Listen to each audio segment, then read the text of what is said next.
खिताब दूंगा वकील वलायत अली मुहक्क़क़ दौरान जनाब अल्लामा मौलाना सैयद मोहम्मद अब्बास रिजवी।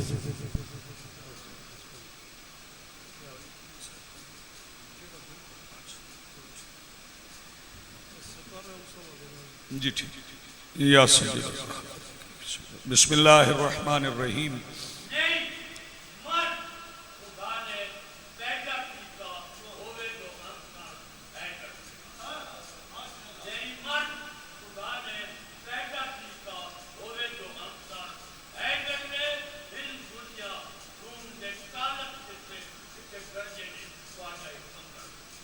वाह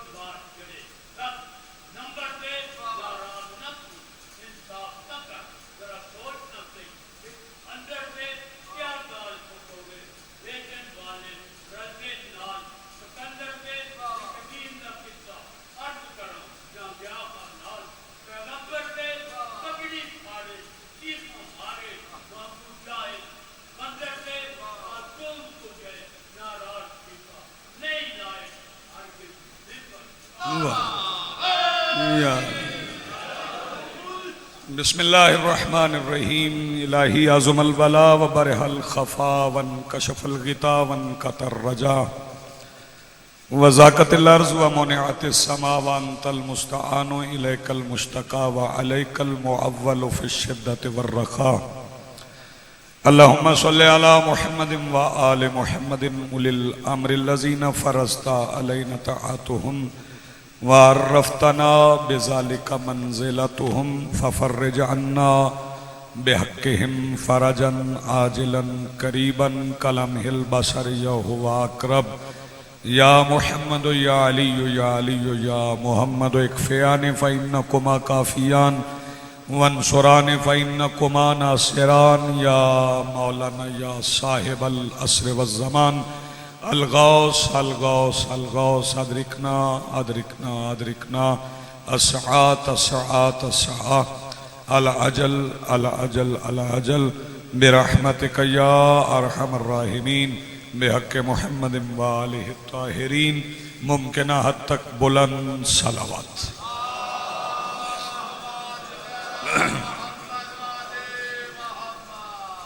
बिस्मिल्लाहिर्रहमानिर्रहीम। अल्हम्दुलिल्लाहि रब्बिल आलमीन अल्लज़ी काना मौजूदन क़ब्ला हुदूसिल अशिया व यब्क़ा बअद फ़नाइल अशिया वस्सलातु वस्सलामु अला रसूलिहिल करीम व ख़ातमिन नबिय्यीन अबिल क़ासिम मुहम्मद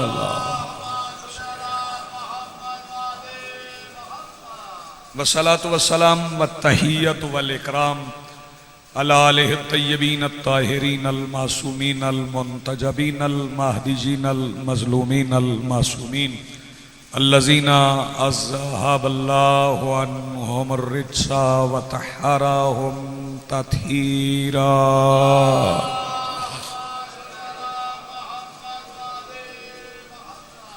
वलानतुल्लाहि अला आदाइहिम व मुनकरि फ़ज़ाइलिहिम मिन यौमिना हाज़ा इला यौमिद्दीन। अम्मा बादु फ़क़द क़ाल अल्लाहु तआला सुब्हानहु फ़ी मुहकम किताबिहिल मजीद व फ़ुरक़ानिहिल हमीद व क़ौलुहुल हक़। बिस्मिल्लाहिर्रहमानिर्रहीम।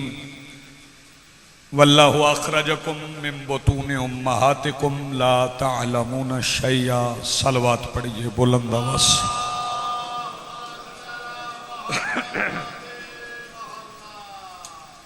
आज की सफ़े अदा, इस सफ़े इंतज़ार और इस पर हाजिर बिला तफरीक मज़हब व मिल्लत व मसलक व अक़ायद व नज़रियात करबला की रेत के टीला के मिंबर पर तशरीफ़ फरमा खतीब नज़रिया तौहीद के इस तगासा पर लब्बैक कहने वाले गैरतमंदों के दिलों में मौजूद हरारत विलायत अमीर अल मोमिनीन के वसीला से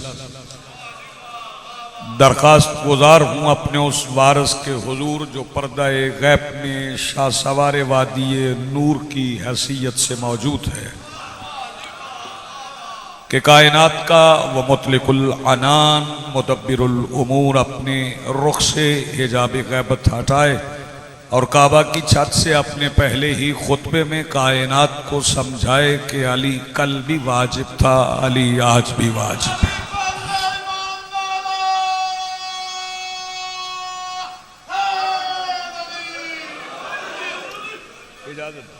सरकार इजाजत है। मालिकुल मुल्क इरशाद फरमा रहा है कि वल्लाहु अखरजकुम मिन बुतून उम्महातिकुम ला तअलमून शैअ, कि अल्लाह ने तुम्हें इस हालत में पैदा किया है। लफ्जी तर्जुमा तहजीब मिंबर के मुताबिक नहीं है, इसलिए मैं इस्तिलाहन जो मफहूम बनता है वो अर्ज कर रहा हूं। मालिक फरमा रहा है कि अल्लाह ने इस हालत में तुम्हें दुनिया में भेजा है कि ला तअलमून शैअ, कि तुम कुछ नहीं जानते। जो फितरत में इल्म होता है उसके अलावा तुम कुछ नहीं जानते। फितरतें भी दो हैं, एक फितरत उला है, एक फितरत सानिया है। फितरत उला वो है जिस फितरत पर इंसान पैदा होता है, और फितरत सानिया वो है जो यहां आकर इख्तियार की जाती है,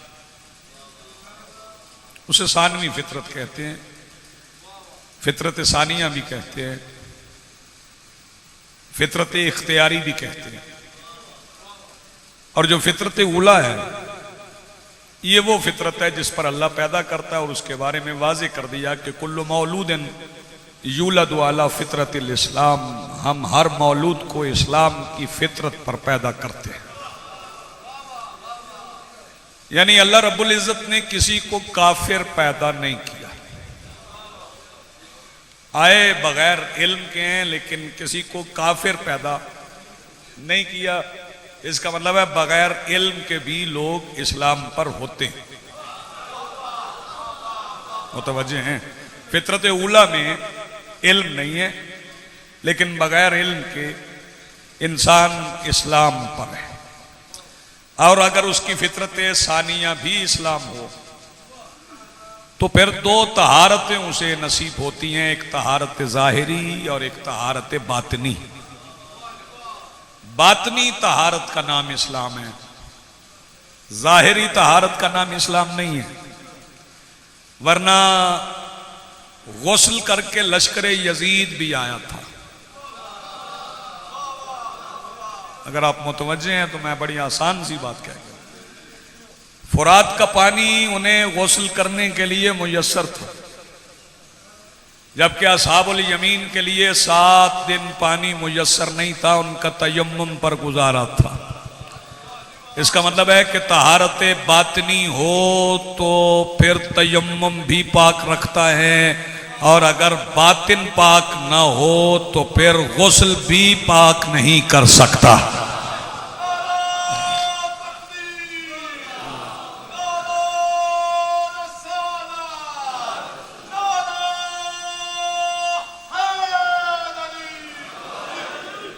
मैं तहारत बातनी में बादशाह जी एक फिक्रा अर्ज करूंगा। हदीस एक मौला की है, बाबा जी पढ़ूंगा। हाँ मलंग सनी हदीस है मेरे मौला की। अबू बसीर ने पूछा, मौला ये तहारत बातनी क्या है? इंसान का बातिन पाक कैसे होता है? तो मौला ने फरमाया, इंसान का बातिन पाकीज़ा ख्यालात से पाक नहीं होता। वो पाक सोचता भी रहे तो बातिन पाक नहीं होता जब तक उसके बातिन में मेरे दादा अली की विलायत ना हो।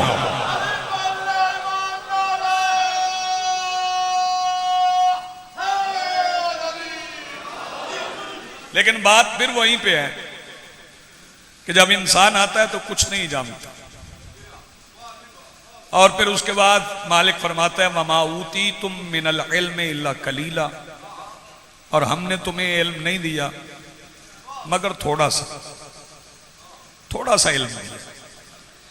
और यहां पे हदीस अमीरुल मोमिनीन में अर्ज करना जरूरी समझता हूं। मेरे मौला ने फरमाया कि जो तुम जानते हो वो उसके मुकाबले में बहुत कम है जो तुम नहीं जानते। जो तुम जानते हो वो बहुत थोड़ा है निस्बत उसके जो तुम नहीं जानते।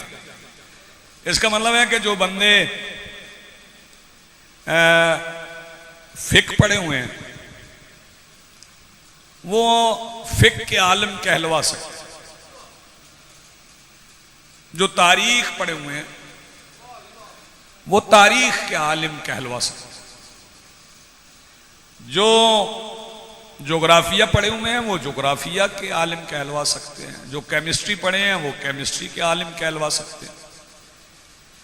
हमारे यहां एक गलत फहमी है कि हम आलिम उसे ही कहते हैं जिसके सर पे अमामा हो, दोष पे आबा हो, उसे वुजू के, गुस्ल के, नमाज के मसाइल याद हों तो हम उसे आलिम कहते हैं। हालांकि वो है आलिम लेकिन फिक का आलिम है आलिम है लेकिन फिक का आलिम है। इंसाफ ये है कि अगर फिक जानने वाला आलिम कहलवाता है तो फिर उसे भी आलिम कहिए जो केमिस्ट्री पढ़ाता है। उसे आप मास्टर जी कह के गुजारा कर लेते हैं। हालांकि फिक की निस्बत वो बहुत मुश्किल है, वो भी आलिम है। जबकि फिक जानने वाले उसे जाहिल कहते हैं। थोड़ी मुश्किल बात है, जहनों पे बोझ शायद बन जाए। फिक जानने वाले उसे जाहिल कहते हैं। जाहिल इसलिए कहते हैं कि वो फिक नहीं जानता, फिक का जाहिल है। तो मैं फिक जानने वालों से कहूंगा आप भी तो केमिस्ट्री के जाहिल हैं ना, आप भी तो फिजिक्स के जाहिल हैं। इसका मतलब है कुछ आपने नहीं पढ़ा, कुछ उसने नहीं पढ़ा। तो ये तकसीम मेरे मौला ने कर दी। मेरे मौला से अबू बसीर ने पूछा था मौला दुनिया में कितनी तरह के लोग हैं? फरमाया 3 तरह के हैं। मौला कौन कौन से? फरमाया कुछ उलमा हैं, कुछ तालिबान इल्म हैं, कुछ हर्ज़कार हैं। हर्ज़कार के मानी है बकवास करने वाले। अबू बसीर कहने लगे मौला जरा अलग अलग करके बता दें, उलमा कौन है, तालिबान इल्म कौन है, बकवास करने वाले कौन है? सरकार ने फरमाया हम आले मोहम्मद आलिम हैं, जो हमारे दरवाजे पे झुक गए वो तालिब इल्म है, बाकी जितने हैं बकवास करने वाले हैं। जी आप सलामत रहें, बहुत शुक्रिया, बड़ी मेहरबानी।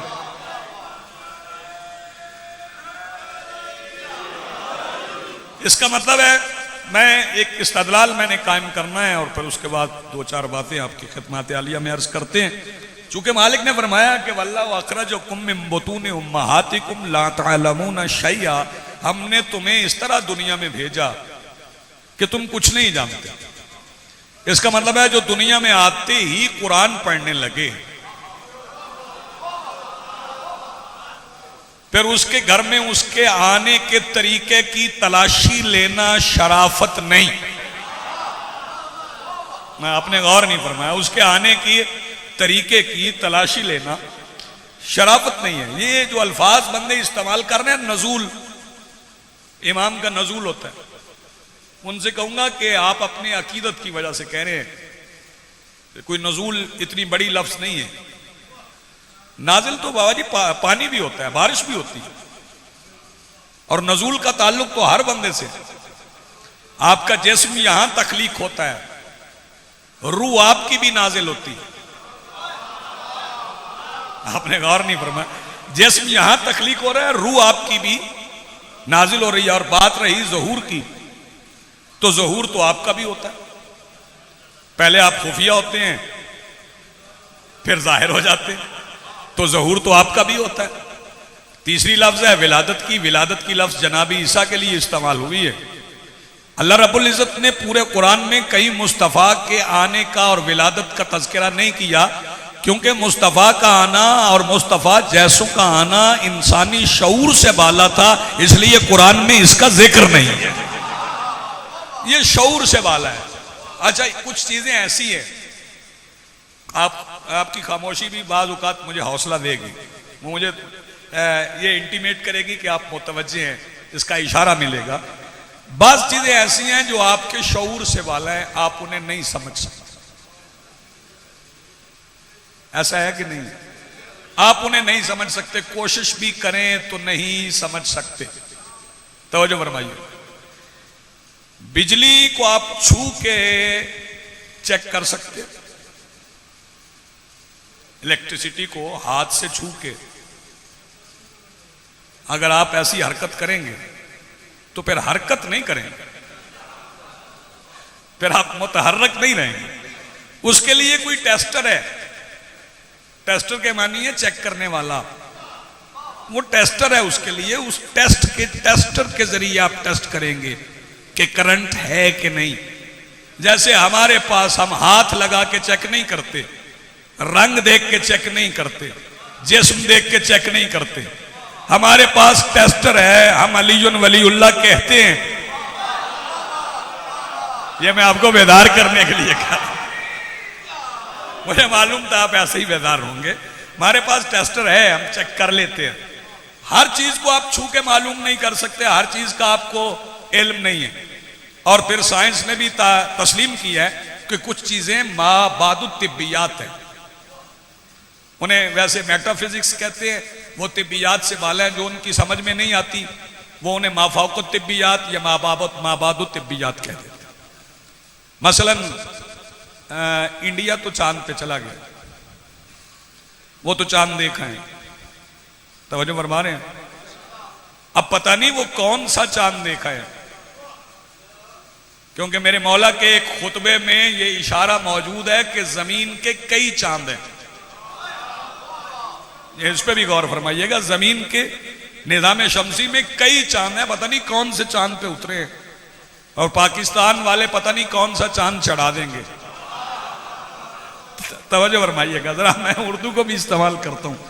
वो ये जो कायनात है बाजुकात इंसान के जहन से मावरा है। इसका मतलब है कुछ जगहों पे इंसान इतनी तरक्की के बावजूद नहीं पहुंच सकता। जब इतनी तरक्की के बावजूद आप सूरज पे पैर नहीं रख सकते, तो फिर आप उस तक कैसे पहुंच सकते हैं जो सूरज पे पैर रख के मेराज पे चला जाता है? आप उसे नहीं जान सकते, आप उसे नहीं समझ सकते, आप नहीं पहचान सकते। और वही रसूल फरमा रहे हैं, अब बोलो ना मोहम्मद। बाबा जी हमारा पहला मोहम्मद है। और इस फिक्रे पे बाबा जी गौर ही नहीं लोगों ने किया। सरकार ने जब फरमाया कि हमारा पहला मोहम्मद है, तो इसका तर्जुमा लोग सही नहीं कर सके।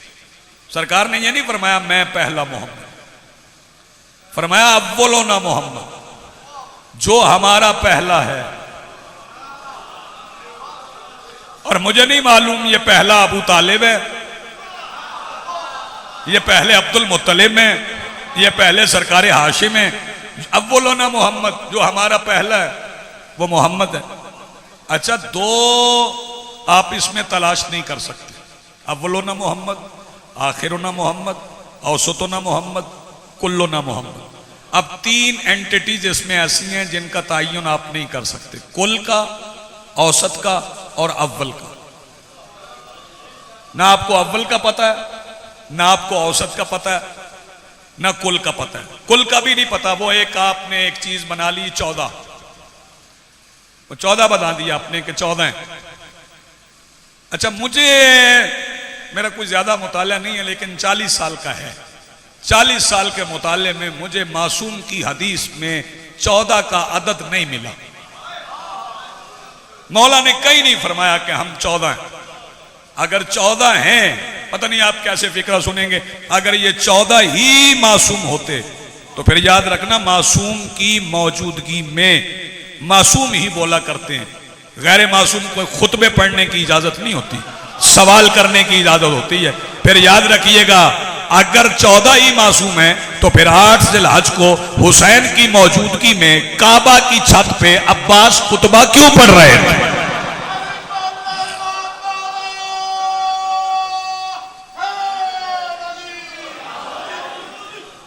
और अगर मासूम 14 ही है तो फिर एक सवाल और करूंगा, अगर 14 ही मासूम है तो सैयदुस साजिदीन की इस्मत तो मुसल्लम है और है भी इस्मत कुबरा। फिर सैयदुस साजिदीन की मौजूदगी में अली की बेटी दरबार यजीद में खुतबा क्यों पढ़ रही थी? फिर ये 14 कहने वालों ने खुद हमें और हमारे बच्चों को 14 पढ़ाकर शहजादी के दरबार पर कुम में दरबार की पेशानी पे मासूमा कुम लिख के 15 खुद मान लिए उन्होंने तो मासूमा मान रहे हैं, वहां तो लिखा हुआ है मासूम। इसका मतलब है ये अल्लाह जानता है कि उसने किसे किसे मासूम बनाया। ये मेरे और आपके इल्म में नहीं है। आप ना औसत का अंदाजा कर सकते हैं, ना अव्वल का, ना कुल का। कुल का भी आपको नहीं पता। सिर्फ एक यकीन से आप कह सकते हैं कि आखिरी कौन है। तवज्जो है साहिबान, आखिरी कौन है। और अगर आपने आखिरी का इंतजार ठीक कर लिया ना तो फिर सब कुछ इसमें आ जाएगा। और इन्हीं जैसे जो हैं, जो उन जैसे हैं, उनमें से एक है जिनका नाम अली है, लकब रिजा है। नाम अली है, लकब रिजा है। मैं तनकीद नहीं करता, लेकिन मुझे अरब और अजम में एक फर्क है। ये कुछ बातें याद करने वाली हैं, दाद देने वाली नहीं भी होती हैं। अजम और अरब में एक फर्क नजर आया। अरब में मासूमीन की सदियां गुजरी, उतना असर नहीं हुआ। फिर सुन लें, अरब में मासूमीन की सदियां गुजरी किबला, इतना असर नहीं हुआ। अजम में यानी ईरान में इमाम के 3 साल गुजरे हैं। 3 साल का जो असर है वो अरब की, ये समझ लें, 3.25 सदियों का वो असर नहीं है जो मौला रजा के 3 साल खुरासान में गुजरे, जितना असर उसका है। तवज्जो फरमाइएगा। अरब वालों ने अली के निकाले हुए कुएं बंद कर दी। ईरान वालों ने रजा के पैरों से निकला हुआ चश्मा महफूज रखा। तवज्जो फरमाइए, मैं ईरान की तारीफ नहीं कर रहा, मौला का असर बता रहा हूं। सिर्फ 3 साल रहे हैं। 2-3 फिक्रे मुझे और कहने हैं, और एक गलत फहमी अपने जहनों से निकाल लें और अच्छी तरह निकाल लें, इसे खुरच लें। मजमून पढ़ा जाएगा और पढ़ेंगे लोग, आज भी पढ़ रहे होंगे, कल भी पढ़ेंगे शायद, फिर चेलम के शुरू हो जाएंगे, फिर 23 ज़िकात को पढ़ेंगे। वो पढ़ेंगे कि जी मौला काजिम के घर में 18 बेटियां थी और एक चादर थी। पढ़ा जाता है कि नहीं? मैं इस पे बहुत हैरान हूं। मैंने ऐसा कहीं नहीं पढ़ा।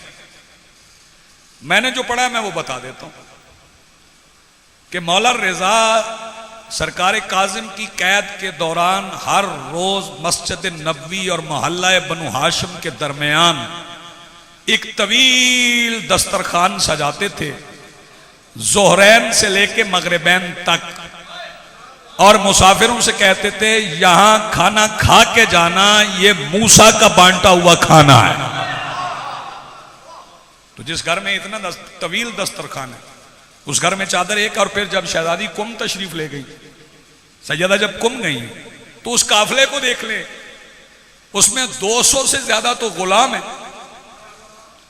जिस घर के 200 से ज्यादा गुलाम हो, उस घर में चादर एक होती है। हमने गुर्बत को ठीक तरह से समझा नहीं। अरबी में गरीब के मानी और हैं, हाँ, और ये 8वें इमाम ने गरीब के मानी समझाए। मौला ने फरमाया हम वतन में भी हों तो गरीब हैं। मौला वो कैसे? फरमाया जो मनसब अल्लाह ने हमें दिया है वो लोगों ने पहचाना नहीं है।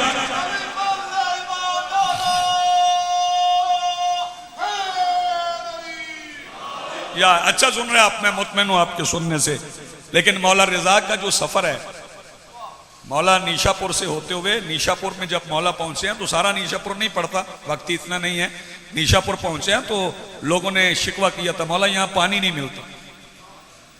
फिक्रा बादशाह जी सुनिएगा और फिर कोई दुआ कर दीजिएगा मेरे हक में। मौला जब पहुंचे हैं नीशापुर, लोगों ने शिकायत बाबा जी की है कि पानी नहीं है। तो मौला ने फरमाया मैंने कोई एड़ियां नहीं रगड़नी, मेरे मौला रजा ने नालैन समेत पैर रखा है तो पानी का चश्मा निकल आया है। और ये जो निशान आजकल आपको मिलते हैं ना, ये वहां के निशान है जहां मौला ने जूता उतार के पैर रखे थे, चश्मा नालैन समेत निकला था।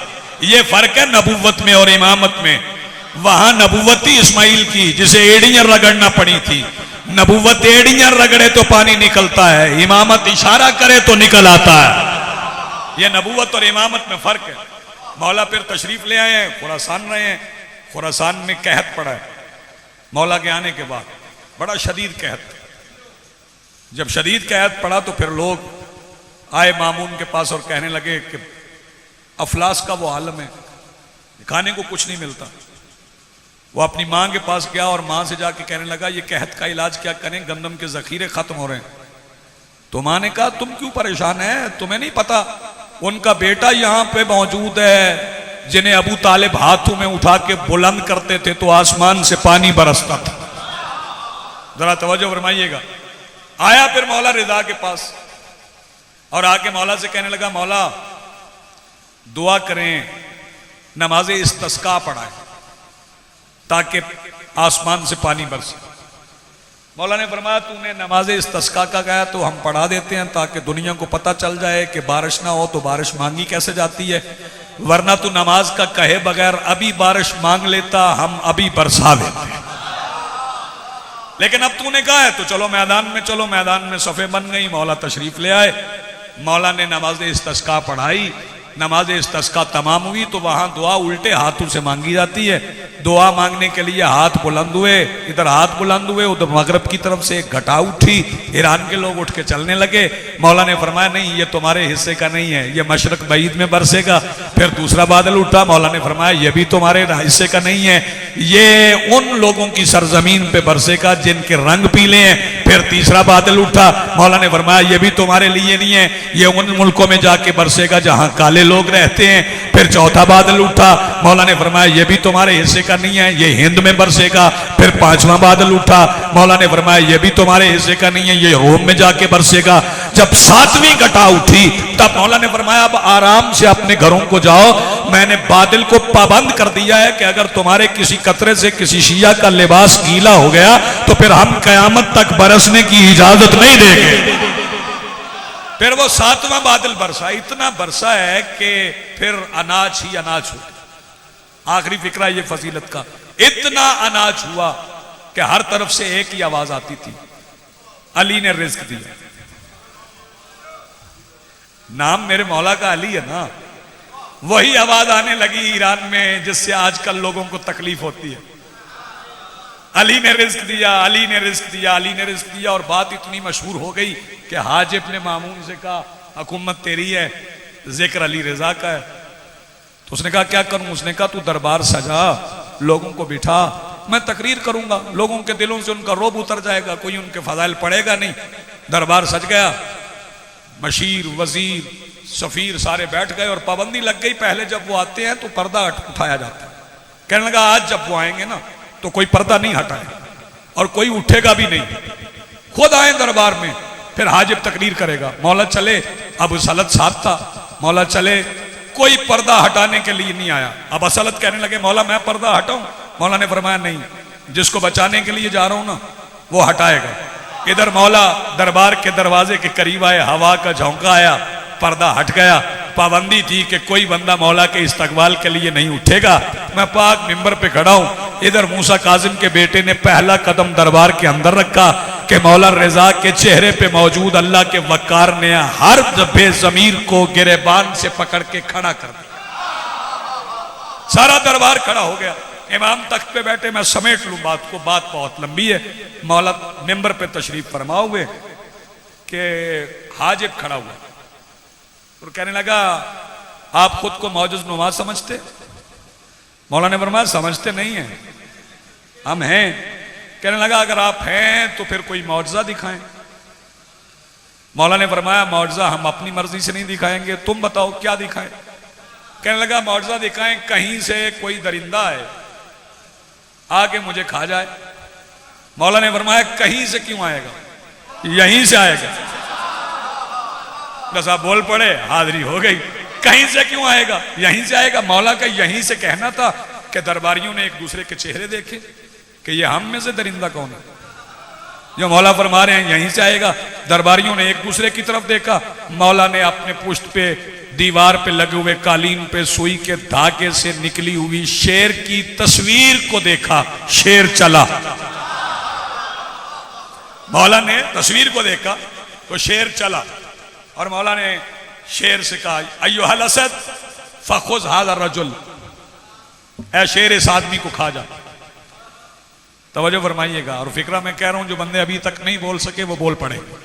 संगमरमर का दरबार का सफेद फर्श था और शेर ने कोई फोक एंड नाइफ से नहीं खाया, पंजों से खाया, छुरी कांटे से नहीं। और ऐसे खाया कि सफेद फर्श पे बाबा जी खून का एक निशान नहीं पड़ा। और शेर ने पूरे दरबारियों को बताया कि तहारत के कहने पे निजासत का खातिमा ऐसे होता है। जी आप सलामत रहें। तहारत के कहने पर शेर खाने के बाद मौला की तरफ चला और मौला के करीब आके शेर ने अरबी में कहा, जानवर था और अरबी बोलने लगा।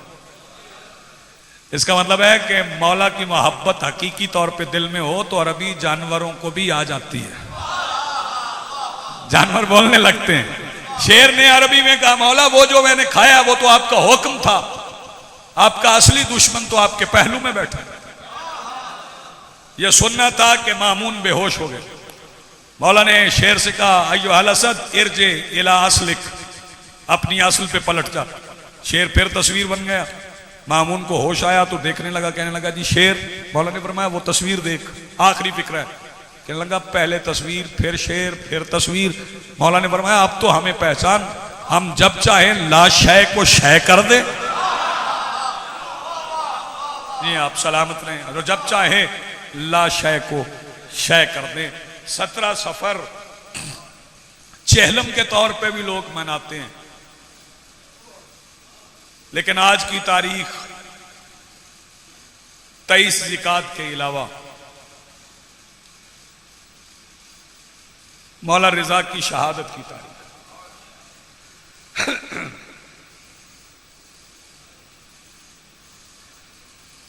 गरीबल गुरबा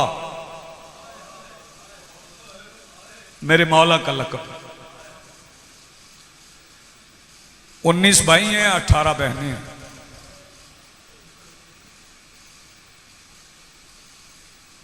इस बारगाह में बैठे हुए फकीर के दरबार में बैठे हो,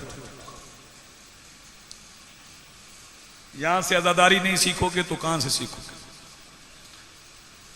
गरीबुल गुरबा कहते किसे हैं? मौला हुसैन बादशाह को बाबा जी गरीबे नीनवा कहते, गरीबे करबला कहते हैं। मौला रिजा को बाबा जी गरीबुल गुरबा कहते हैं। जानते हो गरीबुल गुरबा किसे कहते हैं? हर बंदे की हाय बुलंद हो जाए। गरीबुल गुरबा उसे कहते हैं जिसकी सारी बहनें परदेश में मर जाएं। आपकी आवाजें बुलंद हो गई, खैरात मिल गई, हिस्सा मिल गया। मेरा दिल चाह रहा है कि आज की तारीख के भी 2 फिक्रे कहूं, 2 फिक्रे मैं चेहलम के भी कह दूं। आसान काम नहीं है, कहां मदीना कहां लाहौर, बड़ा फासला है। एक शहजादी कुम गई है, कुम गई है एक शहजादी, वो भी फासला इतना ही है जितना लाहौर का है। जिस ऊंटनी पे गई थी ना, वो ऊंटनी मर गई, सफर इतना मुश्किल था। और जब सावा पहुंची मेरी मखदूमा, तो सामने दरमियान में एक पहाड़ हायल था। यही फिक्रा कहूंगा और एक फिक्रा चेहलम पे कहूंगा। पहाड़ हायल था। भाई से मिलने की तमन्ना इतनी थी कि 80 बार शहजादी पहाड़ पे चढ़ी। जो बंदे अकमल शाह जी शामिल नहीं हुए वह बादशाह जी सुनिएगा। 80 बार, वह मलंग शाह जी आप मसाइब पढ़ते हैं, 80 बार शहजादी पहाड़ पे चढ़ी। 80 बार पहाड़ पे चढ़ने की जरूरत क्यों पड़ी? साहिबे गरीब तूस ने इस रिवायत को लिखा है। वो लिखते हैं जब भी शहजादी पहाड़ पे चढ़ती थी, अभी फासला तय नहीं होता था कि शहजादी इस तरह वापस आती कि पूरे पहाड़ पे एक खून की लकीर बनती। सैयदा आपको सलामत रखे, मखदूमा आलमीन आपको आबाद रखे। ये वो बहन है जो भाई को मिलने गई और भाई की शहादत की खबर सुनी। रिवायतें काफी हैं, सारी नहीं पढ़ सकता। तो शहजादी शहीद हो गई। एक रिवायत यह भी है कि पहले शहजादी शहीद हुई, फिर मौला की शहादत हुई, लेकिन एक वो भी शहजादी है जो 70 कदम पे खड़ी रही और भाई की गर्दन पे 13 ज़रबें चलती रही, और फिर वही शहजादी भाई के जनाजे पे बंधे हुए हाथों के साथ गुजर गई। फिर साल के बाद वो शहजादी पलट के आई और भाई का पहला चेहलम 1.25 साल के बाद किया है। जब भाई की कब्र पे पहुंची है तो सज्जाद का हाथ पकड़ के हुसैन की कब्र पे रख के शहजादी आवाज दे के कहती, लो हुसैन मैं दीन बचा लाई। सैयदा आपको सलामत रखे, मजलिस के मोहतमिम की तौफीकात खैर में मालिक इजाफा फरमाए, उनके मरहूमीन और आपके मरहूमीन की बख्शिश मालिक फरमाए। अज़ादारों, मौला हुसैन की कब्र से उठी, मौला अब्बास की कब्र पे आ गई और मौला अब्बास की कब्र पे आके शहजादी फरमाती हैं, उठ अब्बास, बहन की फतह देख। दलील फतह क्या दी? शहजादी फरमाती हैं, उठ अब्बास देख, मैं रुकैया को महमल में बिठा के लाई। जो हजरात समझ सकें इस फिक्रे को। अब्बास की कब्र से उठी, अली अकबर की कब्र पे आ गई। अकबर, मैं मदीने जा रही हूं, कोई पैगाम? कब्र से आवाज आई, बस फूफी उसे सलाम कहना जो मेरे कदमों के निशान पे जिंदगी गुजार रही है। अली अकबर की कब्र से उठी, कासिम की कब्र पे आई। कासिम, तेरा एक सेहरा लूटा था, अगर घर घर से तेरी मेहंदी ना निकलवाऊं मुझे अली की बेटी ना कहना। कासिम की कब्र से उठी, अली असगर की कब्र पे आई। सारे बंदे इस फिक्रे पे हाय कर लेंगे। अली असगर की कब्र पे आके आवाज दे के कहती, असगर तेरी सकीना शाम रह गई। फिर आई गंज शोहदा के उस हिस्से में जहां असहाब की कब्रें थी। शुक्रिया अदा किया, मेरे भाई के जानिसारो, तुम्हें अली की इज्जत सलाम कहती है। हर शहीद की कब्र कांप गई कि हमें सलाम करने कौन आ गया। 7 दिन शहजादी करबला में आजादारी करती रही। 7वें दिन की शाम होने से पहले शहजादी मदीना जाने के लिए महमल की तरफ चली। अभी रास्ते में थी, बाबा जी महमल तक पहुंची नहीं कि कब्र हुसैन शगाफ्ता हुई। हुसैन कब्र से बरामद हुए। शब्बीर ने आवाज दी, अल्लाह के दीन की मौसिना। शहजादी रुक के पलट के आवाज दे के कहती, हुसैन कोई काम रह गया, यहीं से शाम वापस चली जाओ। शब्बीर आवाज दे के कहते, नहीं सैयदा, तेरे एक कदम का सदका दीन कयामत तक जिंदा रहेगा। शहजादी आवाज दे के कहती, हुसैन फिर मदीने ना जाऊं? फरमाया, जाओ मदीने, नाना को फतह की खबरें सुनाओ, अम्मा को अपने दुख सुनाओ, हसन को कासिम का पुरसा दो, मेरी सुगरा की खैरियत दरियाफ्त करो, नाना के रोजे पे चराग जलाओ, अम्मा उम्मुल बनीन को मेरा सलाम कहना। हुसैन फिर जाने से पहले रोका क्यों? शब्बीर आवाज दे के कहते, एक सवाल का जवाब दे दो फिर चली जाओ।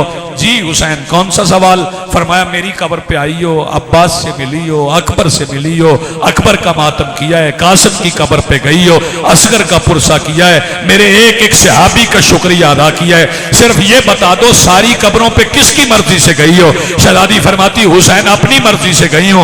हुसैन फरमाते, जब इतनी कब्रों पे अपनी मर्जी से गई हो ना, फिर 2 कब्रों पे मेरी मर्जी से जाओ। आवाज दे के कहती, हुसैन बता किसकी कब्र पे जाऊं? आवाज दे के हुसैन कहते हैं, वो जिनके जनाजों के दरमियान से तू 11 मुहर्रम को चुप करके गुजर गई थी, चाहे एक बार उन मोहम्मद को बेटा कह के बोला। वसय्यलमुल्लज़ीन ज़लमू अय्यमुनक़लिबिन यनक़लिबून वलानतुल्लाहि अलल क़ौमिज़ ज़ालिमीन। इल्तिमास दुआ। आओ बिस्मिल्लाह।